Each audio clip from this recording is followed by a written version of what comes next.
ஒரு ஆசை மனதிலே விரைந்தேன் கனடாவை நோக்கி பயணத்திலே. சொந்த மண்ணை விட்டு சொந்தங்களை துறந்து சிறந்த துறவாய்வை தேடின துணிந்து விமான பறவையாய் வானில் நான் மிதந்தே. புதியதோர் உலகத்தை நோக்கி நான் விரைந்தே. கனவு கதவு திறந்தது, வெளிச்சம் கண்டே. ஆனால் உள்ளே போன பின்னே இருள் சூழ்ந்தது. வெளியில் முட்கள் போல சுற்றிலும் உறவுகள், சிரிக்கும் முகங்களுக்குள் எத்தனை வேடங்கள். ஏமாற்றம் மட்டுமே மிஞ்சியதோ என் வாழ்விலே. இருந்தும் ஒரு நம்பிக்கைக்கு துளிர் விட்டதோர் மூளையிலே. சொந்தங்கள் என்று சொல்லி அருகில் வந்தவர், ஏமாற்றம் மட்டும் மிஞ்சியதே என் மீது அக்கறை கொண்டவர்.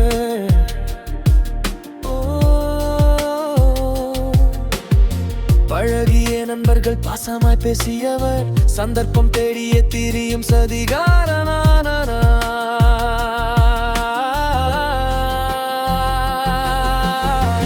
உதவிய கரங்கள் சில உண்மையாயிருந்தன, ஆனால் மோசங்கள் நெஞ்சிலே ஆழமாய் வலித்தன.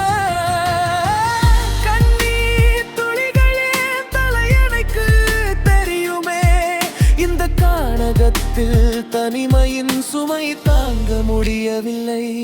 கனவு கதவு திறந்தது, வெளிச்சம் கண்டே. ஆனால் உள்ளே போன பின்னே இருள் சூழ்ந்தது. வெளியில் முட்கள் போல சுற்றிலும் உறவுகள், சிரிக்கும் முகங்களுக்குள் எத்தனை வேடங்கள்.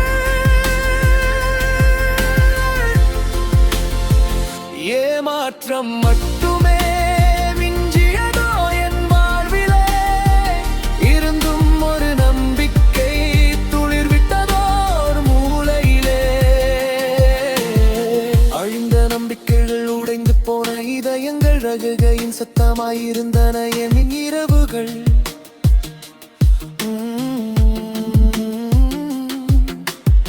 அப்போது தேடினேன் உண்மையான ஒளியை, தனிமையில் வந்ததோர் அமைதியான வழியை.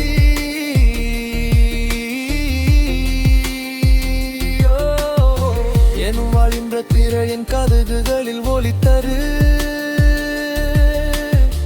அதுவே வாழ்க்கையின் புதிய அர்த்தமாகி விரிந்தது. யெகோவா என் வாழ்வின் கதவை திறந்தார், அவர் அன்பால் என் இருளை நீக்கி ஒளி தந்தார். உலக உறவுகள் பொய்யாகலாம், நண்பர்கள் மாறலாம், ஆனால் என் தேவனின் அன்பு ஒரு போதும் குறையாது.